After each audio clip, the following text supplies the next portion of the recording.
Hello, everyone. Thank you so much for joining us. I'm really excited to have you here today for our first Taboola Pride event, and a big happy Pride Month to everyone that's attending. So I'm Stacey Delaney, and I'm UK Country Manager at Taboola and one of the co-chairs for Taboola Pride. So I want to just share with you today the exciting session that we've got for you and take you through the agenda. So first off, my co-chair, Dave, he's going to talk to you about how you can get involved in Taboola Pride. We've got lots of ways for you to take part. Then Christy is going to talk about the importance of groups just like this and events like this and how important it is to a business's culture. And then we have a fabulous external speaker, Hadass Almog. You're going to love her. She has worked in top Israeli tech firms in VP HR roles. And just as a side hustle, she is a diversity and inclusion advocate, and she's going to do a great presentation to help you understand more about the LGBTQ+ experience and how you can be an ally. And then really excitingly, Hadass is going to interview a panel of 4 amazing Taboolas, and they're going to share a little bit more about their personal experience.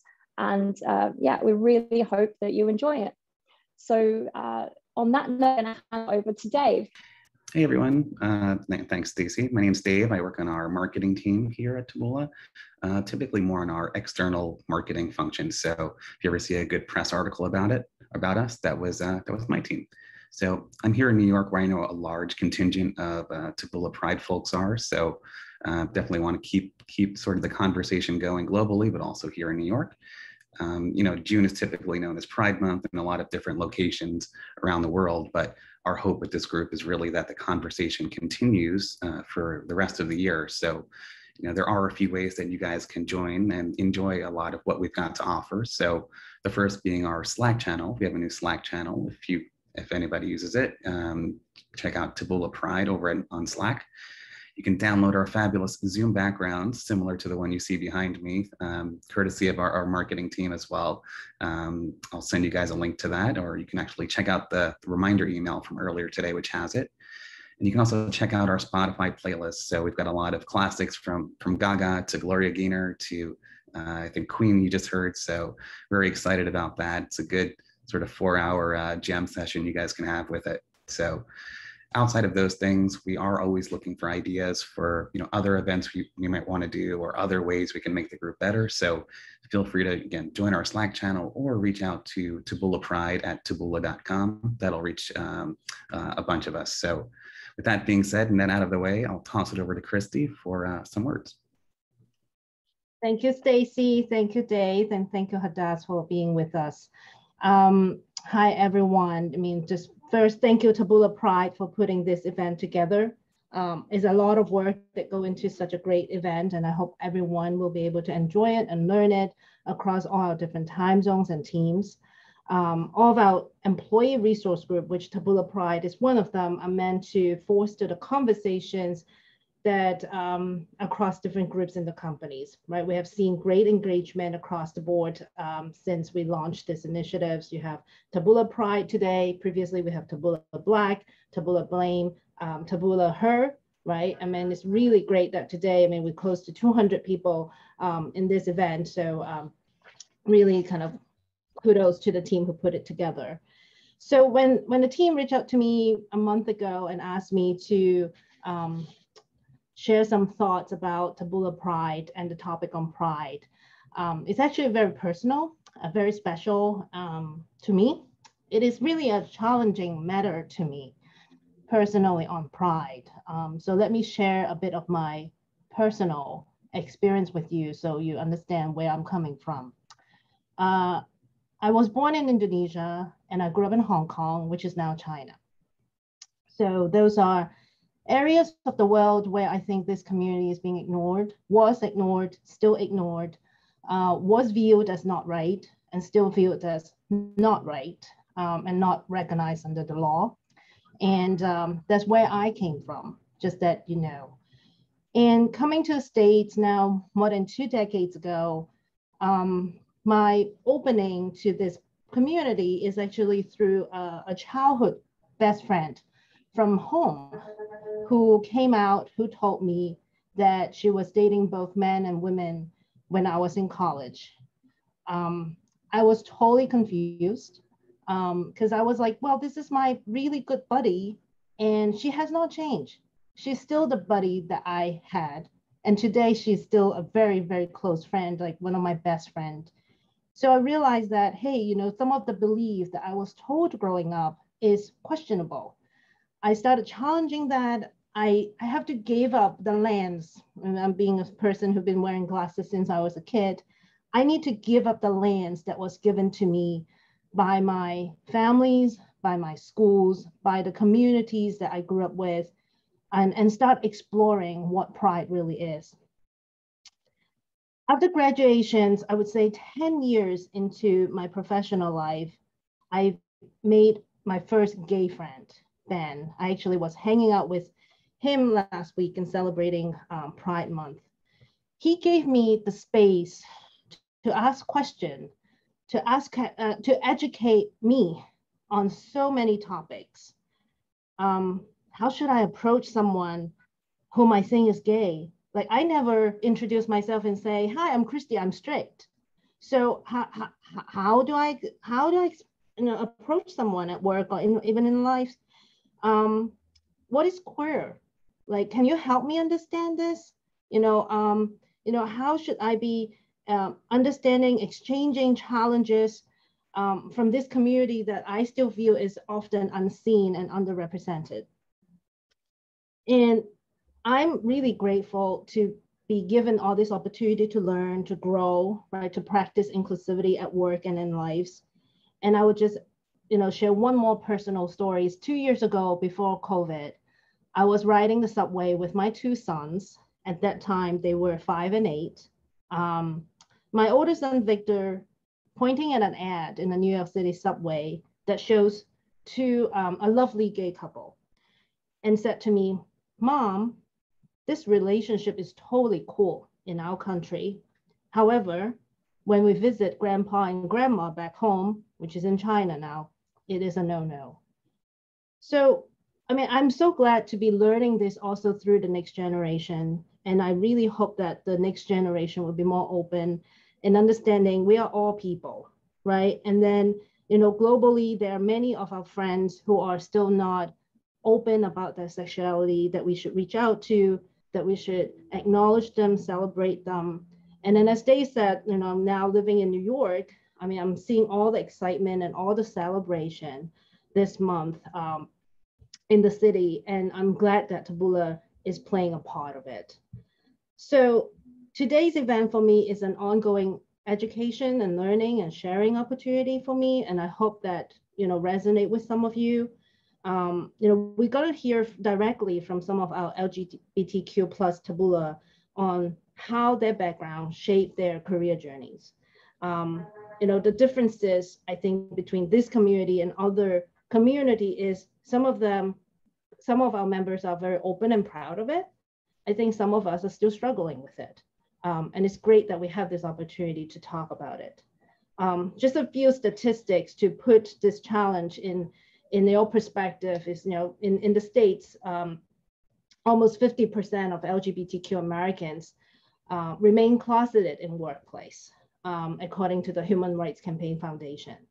And then when they survey kind of workers on what are the reasons that people are not coming out, a third said that they're hiding because of the possibility of being stereotyped. A thought said that they don't want to make people uncomfortable. A third said that there's a possibility of losing relationship with coworkers. So I think today is really important for us to hear from the people from this community and understand their struggles. They are our coworkers, they are our friends, we are their allies, and they are also our allies in supporting each other in this process. So with that, without further ado, handing it over to Hadass, who's going to present and lead the conversations on this very important topic for us. So thank you, Hadass. Thank you so much, Christy, for this inspiring opening. Wow. Okay, so yeah, just a minute.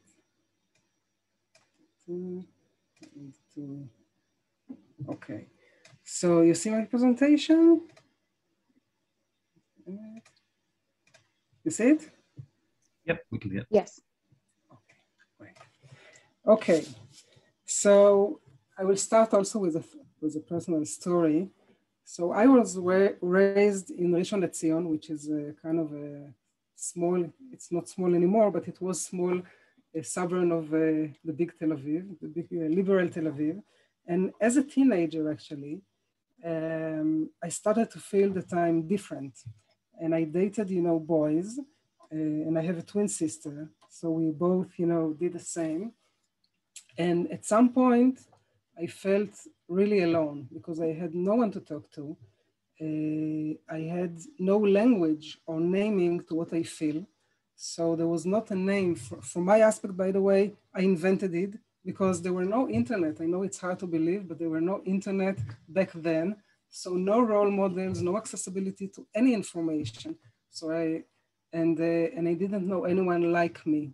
So after the army service, I just went directly to the liberal Tel Aviv, rent an apartment with few gay people, and started my journey of acceptance and being in the community of LGBTQ+. And although I was out already with my family and few friends and few people from work, when my brother got married, I brought a male friend and we pretended to be a couple. Although I think at least half of the people there, the guests, knew about me. So it takes time. It's like a journey. I call it, it's like this game of snakes and ladders that you gain some accomplishment, you feel, it's everything, it's okay, you are in kind of a bubble. And then there's another phase that you are challenged with. And even when I got married with my, wife today, we are 22 years together already, and we have 2 kids. They're teenagers. So it took my mother, a few years to accept her being a grandmother to my son, because I wasn't the one that gave birth to him. And now, of course, there are many years, since then, and he's the preferred actually grandson today, but it wasn't like that at the beginning. So it's really a journey, and it's an ever evolving journey. So this is my family today, and this is me. And like Stacy said, today I'm a consultant to startups and an expert to diversity and inclusion. So today we'll run over it fast. We'll understand what does it mean to be LGBTQ+, even the letters, but more the experience and the stories, get to know each other, learn practices and simple tools, how to promote inclusion in the workplace, and basically celebrate differences, because I think, we are leveraging, it should be an ongoing, we're leveraging the Pride Month to talk about it and get to know one of the diversity group, which is of course the LGBTQ+, but many practices here are touching all other diversity groups, and you will see in a minute. So I have a question for you. Why do we need to share our sexual orientation at work? I mean, work is bottom line, it's execution, delivery, right?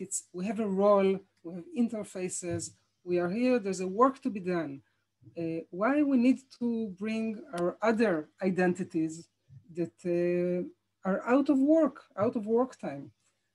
So my answer would be that it actually generates and drives the sense of belonging. And what does it mean, the sense of belonging? It's like Brené Brown is saying, bring your wholeness to work. When you bring your whole self, all your identities, everything that you have outside of the work, you are at your best. You perform better, you are more focused, you have less noises of secrets and being ashamed or being troubled. You're more focused, and people say they feel safer, especially the one that are being discriminated. And actually it creates a deeper and more authentic and strong connections between the people, because they bring their whole selves to it. So this is the reason, and I really believe in it, and I see it daily, by the way. And this, creates the inclusivity. So what are those groups? Just, to put us on the same page, we are talking about race, ethnicity, and religious. In every country and every culture, it's different, but this is a group. We have the gender identity. We have age, which is also a big thing, ageism. Sexual orientation we are touching today. Disability, mental and physical. Parent and family caregiver. And especially in US, it's veteran status, okay? So I think when we talk about culture, the idea is to move from the fitting in culture, where you are becoming, who you need to be. I mean, the fit is according to the capabilities, to the role, of course, but you don't need, a fit in culture. You need to adjust who you are as a whole, exactly, to be cloned, right? So the idea is to move to a belonging culture. When you can be yourself, you don't need to change, you are bringing your integrated self. And actually, diversity is the fact that we have very different people in one group together, they exist together.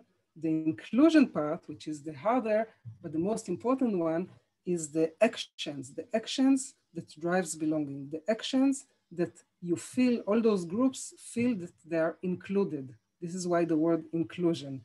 You feel that you are included, so you are working in an inclusive culture, okay? Because this drives fairness. Okay, yeah. So what does it mean, those, Christy was sharing about educating and learning, and this is really the way to become ally. So by the way, today, if you look up in Google, it's LGBTQIA+ but I spared you, and actually it's okay to say LGBTQ+, which is also quite long, but that's the right way. So L, I think we all know it's the lesbian, G, it's gay, B is bisexual, T is transgender, Q is the queer, which is someone that doesn't want, to be identified in the binaries and be labeled only according to the sexual activity. We have another Q, which is questioning, that the younger generation out there. I have, a few friends that tell me that their teenager are parking on the questioning or the P, the pansexual, that they are saying, I'm attracted to any gender. There is the A, which is asexual, which is actually not attracted to anyone. The intersex, which is biological to sex. And the another A, which I love the most, is the allyship. And the plus shows us that it's ever changing, ever growing, and people want, don't want to be categorized and with a certain box. So I think the plus also delivers this message that it captures everything and more and beyond. And this is the breaking the binary. We see there's a difference between sexual orientation, biological sex, the gender expression, which is actually the culture that we're at. What does it mean to be feminine and masculine in our culture, in this society now, and the gender identity, like the gay, the lesbian, the trans. Okay, this is very important. If we want to be inclusive, it's mainly US nowadays. I saw it less in Europe and in Israel, but it's starting, to be also in other countries. Why do we need to, to use gender neutral pronouns? You can see in LinkedIn, you can see in mail signatures. So the idea is that we have people that are non-binary. They don't want to be assigned like a she or her. By the way, Hebrew and English, both are, not neutral gender language. So to be inclusive, the idea is not to assign to a certain binary, but to just, ask someone, how would you like me to refer to you? How to address you? And those people it can be in one morning, you know, feel it's a he, and the other morning they would be a she. So this is why it's a singular they. It's not a group, it's a singular they. And I think, you know, this puts some order in how to just be inclusive and ask. We prefer, you know, that you will make mistake, ask for guidance, apologize, say, I really, you know, learning here, then avoid, ignore, and exclude, okay? This is, you know, this is the right thing to do. So a bit about, you know, did you know, why pride? When I, you know, people would ask me, what's to be proud about? You know, why you are celebrating? So for me, I'm celebrating the fact that I'm true to myself and to my, you know, circles and society. And I'm, you know, going with my heart and with my love. And it's the opposite of being ashamed, actually, and being authentic and bring my whole self. June is because 51 years ago, in June 1969, there was a pub called Stonewall Inn in New York, and you can see, and for the first time, you know, the gay people that were in that bar were, you know, opposing to the cops that came in, and this was the moment that actually began the modern day gay rights movement. And ever since, we have lots of accomplishments, but we are celebrating and honoring those riots that were in June.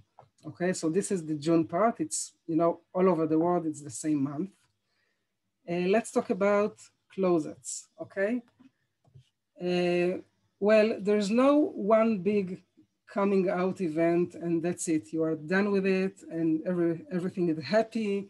And I mean, there are some cases like that, but most cases are ongoing coming out. If I'm changing my workplace, I need to come out again, either in the interview part or later with my manager and my coworkers. Every time there's a new member, by the way, to the team, I need to come out. Every time, you know, I'll tell you something for my daily, you know, I'm in the middle of a meeting, the technician of the refrigerator is calling me and saying, will your husband be at home between 12 and 2 at noon today? Now I'm in the dilemma because I live my life, you know, without lies anymore so many years. I don't want to come out now to someone that I don't know. I'm not, you know, creating any relationship, you know, with him now. But on the other hand, I don't want to lie. So in this dilemma, I either tell him, you know, I don't have an husband, I have a partner, I'm lesbian, which I don't want to do. It's not something that in terms of the timing in the relationship. But on the other hand, I don't want to lie. So it's a tiny story that tells a bigger story that's saying we are coming out all the time. By the way, when we come out to our family, they're getting in this closet, okay? So after, you know, I had my journey of acceptance and, you know, be able to come out, they have their friends and their family and their shame and their, you know, life that they need, you know, to decide how to do it now. So we have many circles of this coming out. And like Christy said, and I have, you know, more researchers in many other countries, it's the same percentile. 50% of the people do not come out at work. And I think, you know, it's a huge number, not to mention the transgender, of course, those are the gay people. So this is the coming out. Okay, microaggression is super important because they are not aggression, they are microaggression. What does it mean? It means that there are comments and actions that negatively targets the marginalized groups of people. Now, they can be, they are usually, by the way, with good intent, sounds like even compliments many times, usually unconscious and unintentionally, but still their impact is exactly like aggressions, although they are micro. And I will give you, you know, examples because it's super important in this journey of being an inclusive workplace.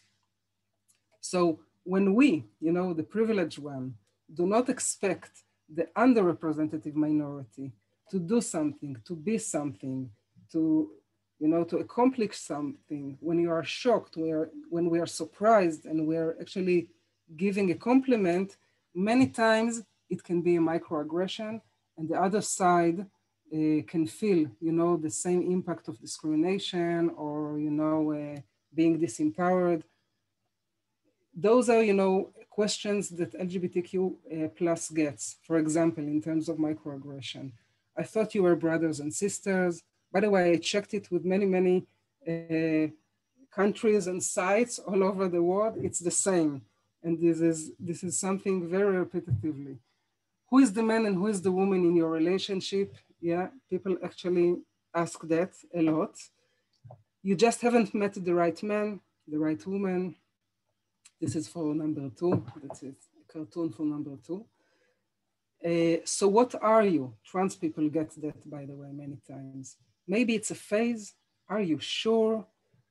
It's such a shame or a loss, to the male kind. So yeah, people ask that all the time. And when we look at all the diversity groups, we can see that there are many, many microaggressions, like in terms of the LGBTQ plus, oh, you're gay, you should meet my friend Anne, okay? She is gay too.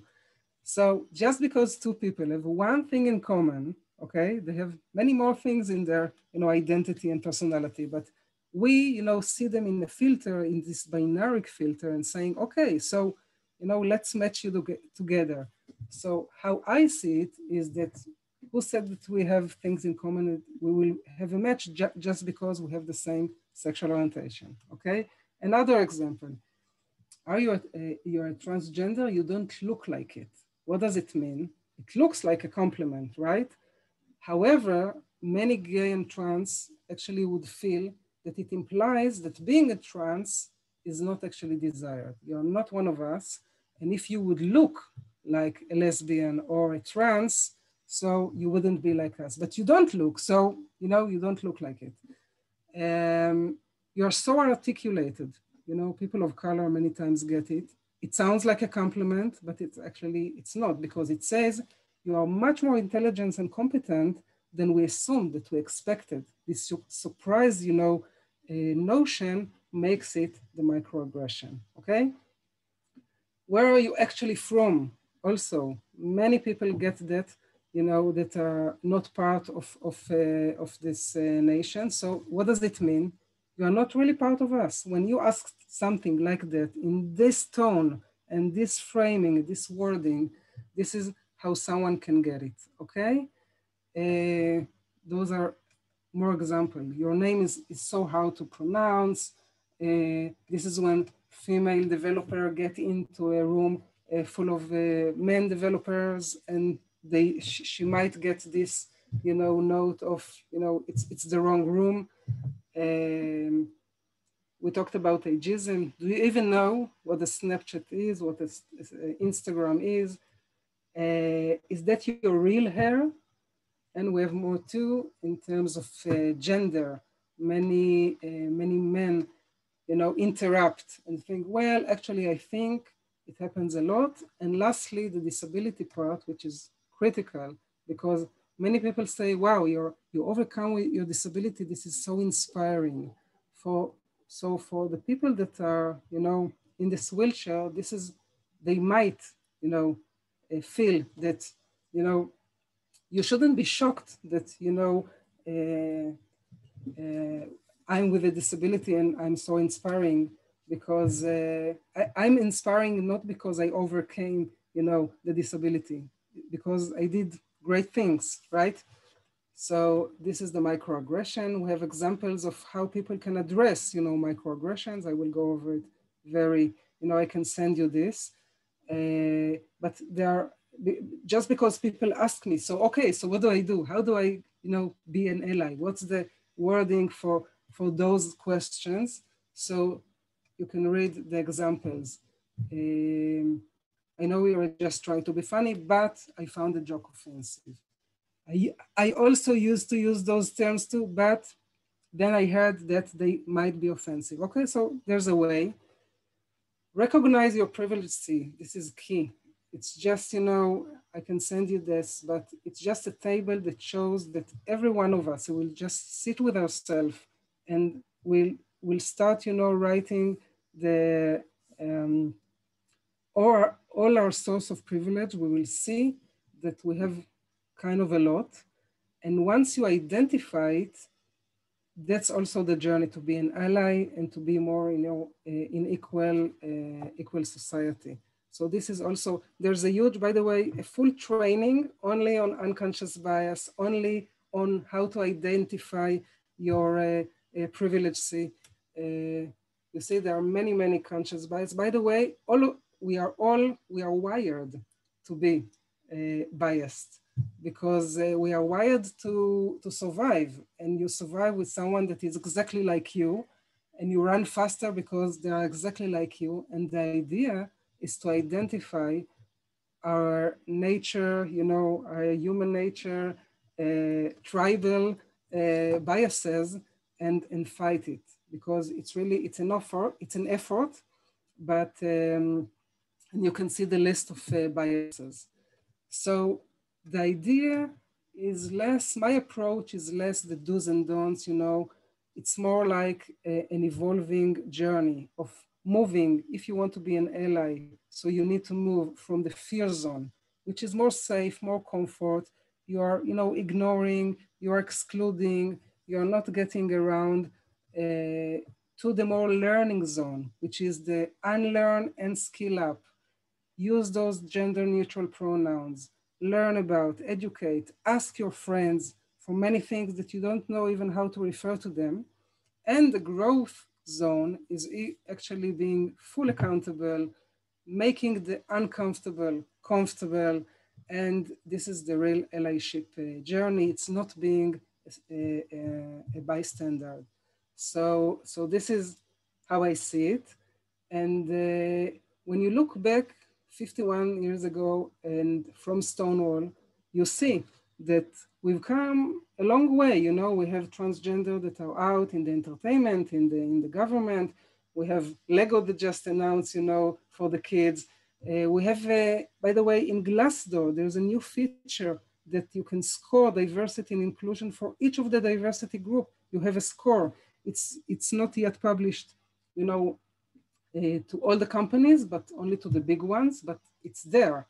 We have in Israel, Sapir Berman, which is in the football, she's a judge, and she is a transgender, and she did, you know, a speak that was well accepted.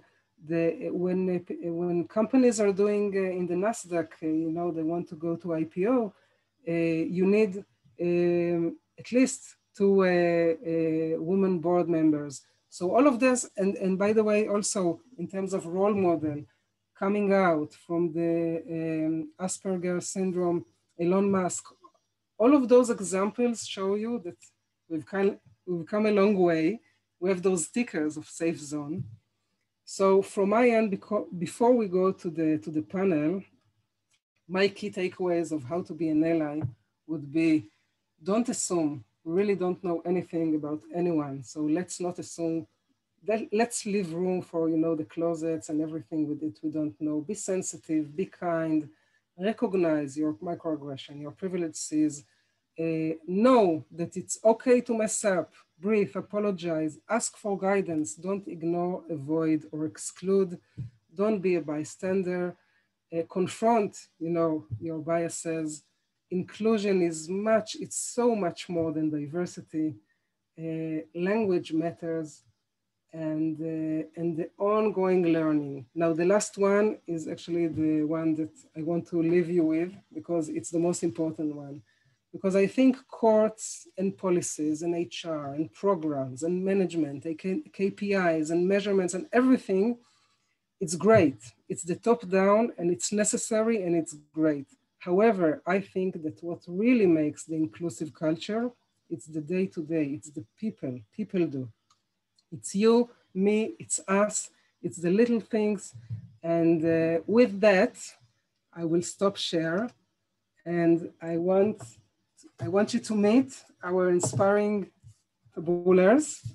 that I really enjoyed, you know, to prepare with them this panel, because they have this amazing messages, stories, experience, insights, tips, asks from you that they want to share.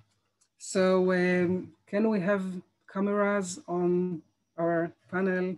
Hi, Ayelet. We have Ayelet, we have Ingo, we have Yanis, and we have Amanda, right? Okay, so Ayelet is from Israel, Ingo is from London, Yanis is from Madrid, right? And Amanda from the US. Okay. I'm from Sao Paulo. Oh, Sao Paulo, right. Brazil, yes. From Brazil, amazing. Okay, so let's start with Yanis. Hi, Yanis, how are you? Hi, Hadass, all good. Thank you very much for this presentation. It was real nice. And thank you for giving us the opportunity to be part of this session, this team, this whatever you want to call it. Okay, so I want to ask you and try, you know, to touch on those points. Think about situation in your life when you have witnesses, you know, microaggressions, either against yourself or someone else. What was the situation? What happened there? Can you share? Yeah, that was an interesting one. Actually, before going into that, let me introduce myself, because there might be people around the globe that they don't know me. I just joined Taboola a little over a month ago. I'm part of the publisher AM team based in Spain. And then, yeah, I mean, that's like a short introduction, but going to the microaggression part, I mean, I've lived my share of that. Actually, in like a previous company that I was working, there was this person that was always trying to show that they were okay with us being part of the LGBTQ community, but actually they were not like as they were trying to portray. The thing is that there was this moment that they had this partner and they wanted to introduce them to us. So we went out to afterward drinks and they wanted to introduce me to their partner. The thing is that I arrived a little bit later to that bar, and then they came to the door because they saw me walking in. And they came together and they were like, yeah, this is my little gay guy. And I was like, okay. I didn't know what to say, actually. And then the thing is that I'm saying this story because I wanted to point out the importance of an ally, because their partner actually realized what had happened, and they came to me and they were like, so your name is? And I was like, okay. So I started to feel a little bit more comfortable after that. And I was wondering, like, why do I have to be addressed like that? Why do I have to be introduced like that? Is it the only thing that makes me stand out in the community or out there in the world in general? The thing is that years later, I coincided with this person again in another company. So it was like, I think it was like my second day or maybe the third day. It was a very small office and it was predominantly female workers there. So we were just sitting there. So this person stood up. They were on their way to the toilet, I think, or maybe the kitchen. They went to the middle of the office and they were like, well, you girls know that you're going to get along very well with Yanis because his female side is very well developed. And I was like, that's bomb number 2 after like years of that. So, I mean, again, I didn't know what to say or what to do or how to react. But once again, I realized the importance of the allies, because once I looked around in the office, all of the girls were looking at me with this face, like saying something like, we're really sorry on their behalf.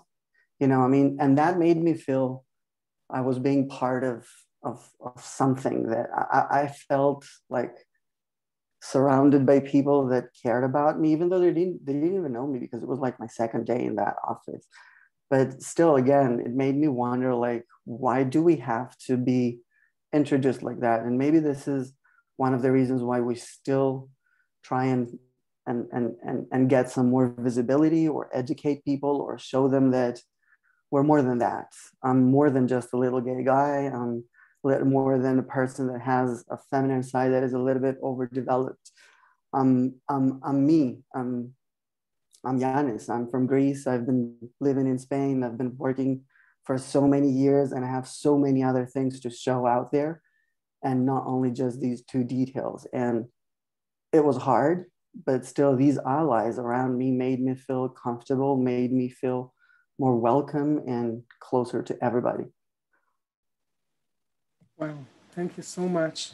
It's really, wow, thank you, Yanis, for sharing so openly.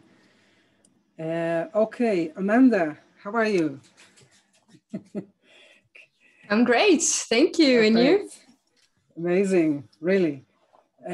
So can you share with us, your stories and your view of coming out personally and and at work?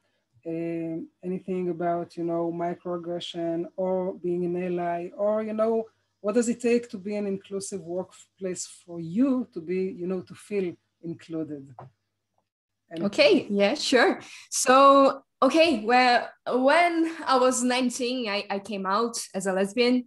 At that time, when I was 19, I was dating. I had a girlfriend, and I just started college. I just started some internships. And when I started working, it was the same time I had to come out in the workplace, and I had no idea on how to do that and what should I do and if it was safe to do that. Because when when we are not in the workplace, we don't know what is safe to do. We don't know how the workplace is. I mean, we hear so many things that make us not to feel safe. And my first choice was to hide. I didn't tell anyone that I had a girlfriend. I couldn't have normal conversations. I couldn't say like, hey, I'm gonna have a lunch. And probably the 19 years old Amanda wouldn't be here, wouldn't be here in this Pride panel talking about being gay, because I wasn't in a safe place, because no one told me that was a safe place. No one told me that, hey, there is a community here. You can talk to people. You can be yourself. And it also, at the time, I knew that I wasn't ready. I didn't recognize myself as a lesbian. I was afraid because I wasn't so lucky in the family aspect. So I wasn't ready at all. And then I started having more friends in the workplace, understanding more about myself and recognizing myself. And one day, no, after a lot of construction, a lot of thinking, I could understand that for me, I wouldn't hide myself again. I would talk openly about being gay, about being lesbian, about what I'm gonna lunch, who I'm gonna invite to my parties, about my girlfriends, everything, because that's my life. And if people are not ready to accept that, probably they are missing having a good friend, a good company, because I'm really cool. No, just kidding. And that's it. Now, when I joined Taboola, again, I had to come out again. I had to say, okay, I have a girlfriend. And my boss's reaction was, okay, nice. What are we gonna do tomorrow? And that was so big for me, so important. And probably my boss doesn't know that it was so important, because it's not normal to have this reaction from people, especially at work.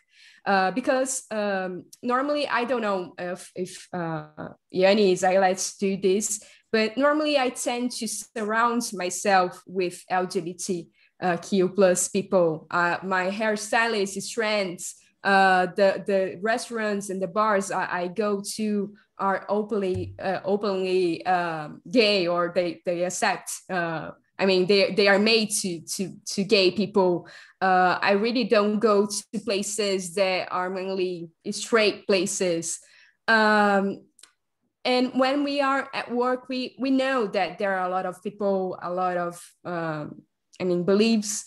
And we know that I wish everyone wake up one day and say, okay, we love gays now, and we're all friends of gays. But this doesn't happen in society. It doesn't happen.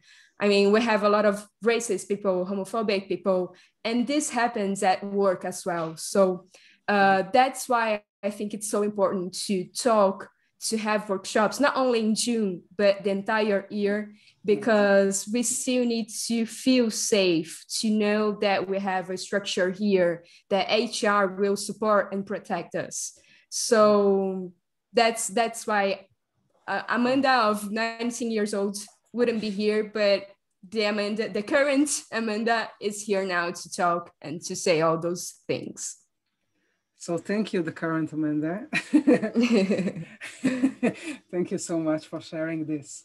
So Ingo, hi, how are you? I'm good, how are you? Thank you for the presentation. Yeah, thank you. So Ingo, can you share, from your end, what factors, influence your decision, if any, when you're joining a new company? Is it, because they have an ERG, they have an executive that is openly gay? Is it important even you check it, you are testing the water, anything? What would make you, comfortable at work? And if you can also share with us something personal, because I know you have a great story. Okay, I'll start with a formal answer first. How about that? So I think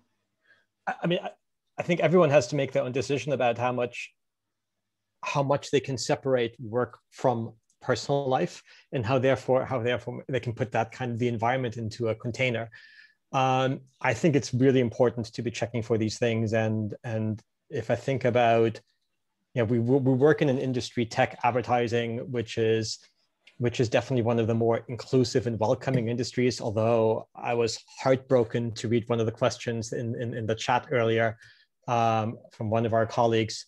But I think there are a lot of resources out there now where you can start to see, okay, are there any executives who are out? Are there any employee resource groups?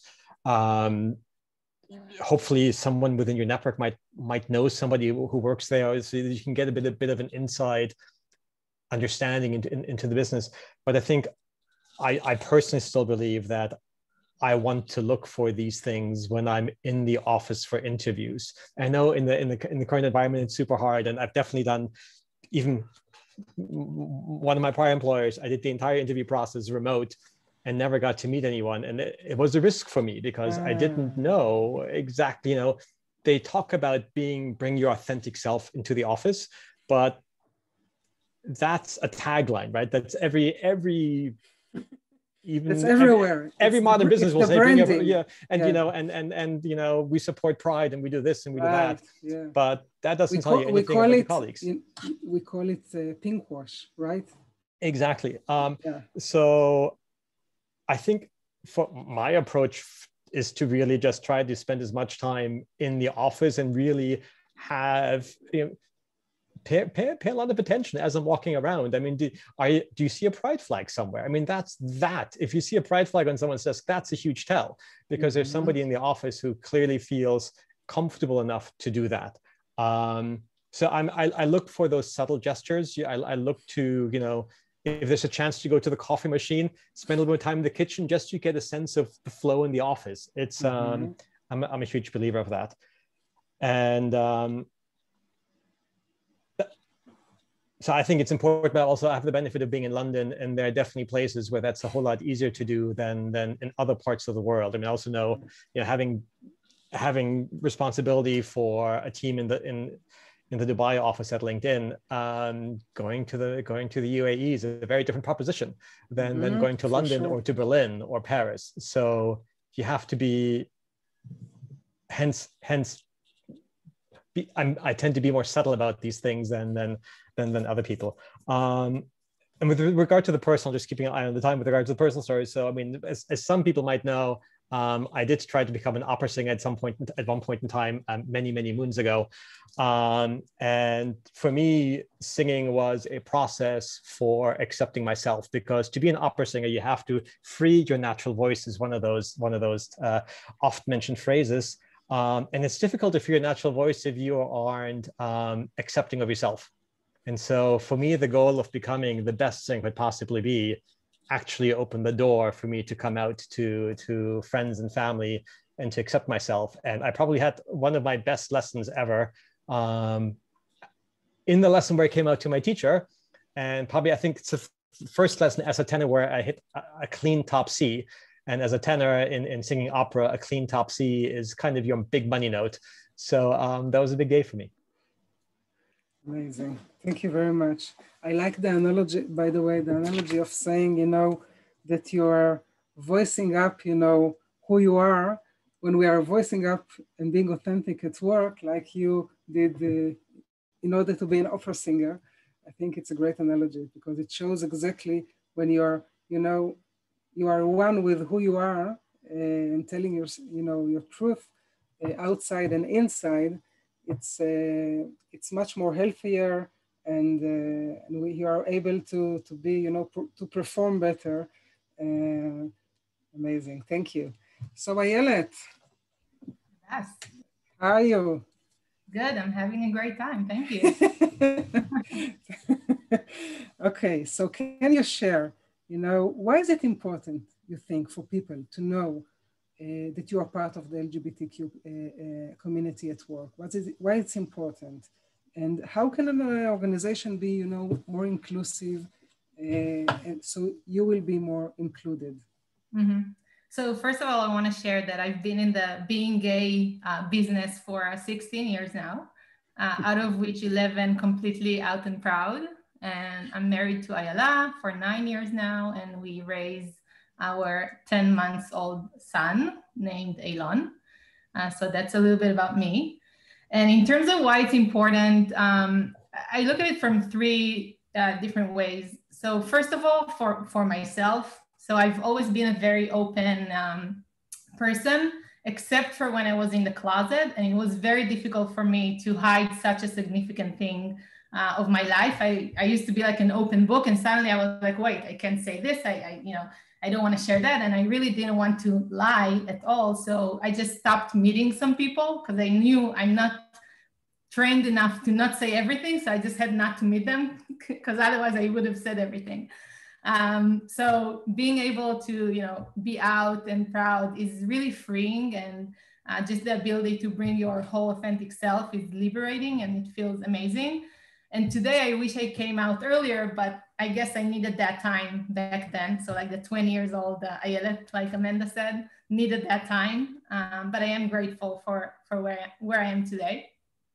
Second, I think it's important for other LGBTQ folks to strengthen the community, but also, to show others who are in the closet that it is possible to be gay and to be out and live a whole life, happy life, even if it doesn't feel like that for them at the moment. So if I, live my life and I'm out and I'm proud and they see it, then maybe it, gives hope that it can be like that for them one day. And lastly, I think it's important for people who are not from the community and may never been exposed to someone from the community. So many times, when you have a chance to meet someone from the community, you learn about their life, and it can change their perspective and maybe correct some assumptions and stereotypes. And in many cases, they learn that we have a lot in common, and it allows them to relate and to better understand our challenges and aspirations for equal rights. So I think that, when you're out and other people, get to see you and know your life and understand, oh, okay, so she lives her life as a woman. She just want to be able to get married, to have a baby. I can relate to that. Like, that's actually things that I'm pretty happy that I can do, and it does not harm anyone when we live our lives the way we live them. And I know we don't have a lot of time, so I don't know if the second part of being inclusive, but I have some ideas if Christy and T want to talk. Yeah, so I fully agree that, talking openly about it and showing ourselves like we are doing today, being, these lighthouses to others that are still in the closet or still struggling, this is the only thing that really, breaks the biases, because you see someone, you relate to him or to her, it looks, likewise, and this is the only, this is, a key to break it. And by the way, we were talking about family. We talked in the preparation, and also Yanis shared that, in Greece, it's like in Israel, at least the same, that even inside the community, there is this scale of normality of saying, okay, I'm single, I'm either a lesbian or a gay. Lesbians sometimes have an easier life. Singles have, a less easy life, because when you are having a spouse and you are having a family, so the coming out way or the coming out phrase would be, my wife and my kids, and, people might accept it differently. And I think, this is also something that needs to break this stereotype, because it's okay to be single, and you don't need, you don't, there isn't a marching order to have a family or to be with someone. So with that, I want to, to meet the timeline. So it's 6 already, and it would be great, maybe Stacy or Emily, if we can capture. Do we have, questions from the audience? We do have some questions. So we are running over time, but we've told everyone we're going to be here for a few more minutes. So hopefully as many people stay as possible. But yeah, we had a few questions come in on the chat. So we're gonna take a few of them. So this one came from an anonymous person. I don't know why, but can we get Ingo to sing a few notes for us? Was the first one we wanted to kick off with. I generally don't think that was the first comment, and I'd like to thank my team, because I'm pretty sure that's where it's coming from. So is that yes? Honestly, if I do it, it's probably not going to get picked up that well by the microphone. So, but if I can, if I need to. Okay, so I had a different. By the way, Stacy, I had a different ask for Ingo when we talked. I wanted to have the recording of before the coming out. How did it sound like? And after, because he said it's a whole different voice. I haven't found that, unfortunately, but it's. It's been a number of years, so but unfortunately couldn't find that. Okay, so we'll move to a more serious question. So and please, whoever wants to address this, please go ahead. So as an ally, how can I support you at Taboola so that you feel safe being yourself? What would it take to help? Who wants to jump in and take that one? Don't be I shy. I can take that since I spoke about allies. You go for it. Yeah. Well, being an ally is a very important thing to us. These people that were around me where these two huge microaggressions happened to me, they were the people that were actually something for me to grasp on. They helped me even though they didn't know they were doing it that moment. And just being there for us, just helping us in an indirect way is more than enough. And then there's another, say a second part of it. It's obviously, being an ally in a conscious way, it means that you have been able to understand things that other people don't. So maybe you can also pass the torch and teach people and show people what you're doing and how you're doing it. So people can learn from you how to help us and be all together in it. I think to add to that, first of all, being here and asking the question is being a great ally. So that's a very good first step. And I think it's really about realizing that while we made great progress, there's still a long way to go. And I think the power of this community is also, with its allies, it's, going to the parades and having more force and more, voices for equal rights. So I think it's, and it's also about having this, conversation, right? It's about us understanding your perspective as an ally on the community and how, we try to progress and move forward and achieve our goals. And and for you to get our input on how, how we feel and how we can be potentially supported. So I think it's a good partnership there. If you can add one thing in, I think Amanda said beautifully when she came out to her manager and the response was, so what are we doing tomorrow? Don't discount small acts of kindness. When micro acts of kindness are more powerful than microaggressions. And when we receive those small acts of kindness, it means so much more than having to deal with the other bits that just surround us every day. I mean, just thinking about, the UK government still not having done anything on conversion therapy. Yes. So those small acts of kindness are huge. Right. Beautiful. Yeah, absolutely. Great answers. Thank you, guys. And then just one final question. So is there one thing that everyone from this amazing panel takes away from this session? And what is it? Let me rephrase. Is there one thing that you would take away from this being on this great panel? As a panelist? Yeah. Okay. Go for it, Hadass. Hadass, you go for it. So I really believe, that that this is, this open discussion, bringing, people that are showing themselves, they're really the lighthouses for others, because I know from other panels that there are, circles of impact after that.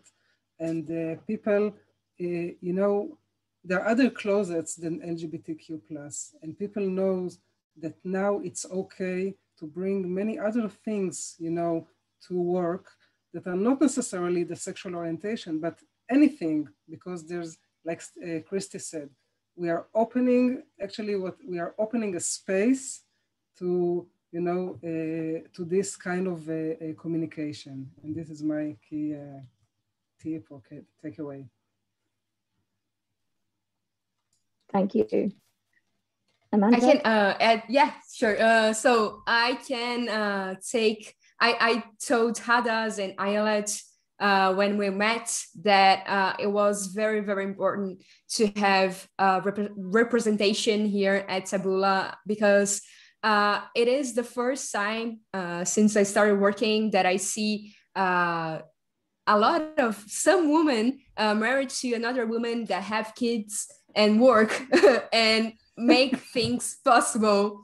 And since it's the first time I see it, it tells me that it's possible, that it is possible to have a family, it is possible to live, it's possible to work and be yourself.